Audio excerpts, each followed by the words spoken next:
नमस्कार,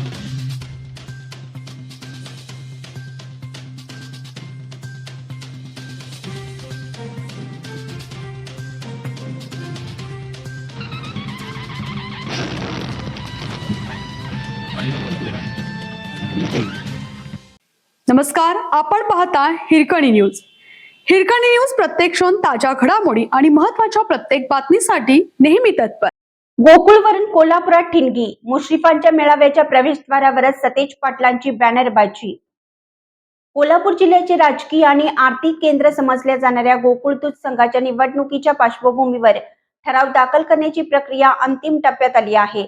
वैद्यकीय शिक्षण मंत्री हसन मुश्रीफ आज गोकुळमधील आपली ताकद दाखवून शक्ती प्रदर्शन करत राष्ट्रवादी काँग्रेसचे ठराव दाखल करणार आहेत. मात्र ज्या ठिकाणी हा मेळावा आयोजित केला आहे त्याच ठिकाणी प्रवेशद्वारावर काँग्रेसने आमदार सतेज पाटील यांनी बॅनरबाजी करत मंत्री हसन मुश्रीफ यांना डिवचले आहे. मागील निवडणुकीत काँग्रेस नेते आमदार सतेज पाटील आणि वैद्यकीय शिक्षण मंत्री हसन मुश्रीफ हे महाविकास आघाडी सरकारच्या काळात एकत्र असल्याने गोकुळ दूध संघाची निवडणूक एकसंघ लढवली.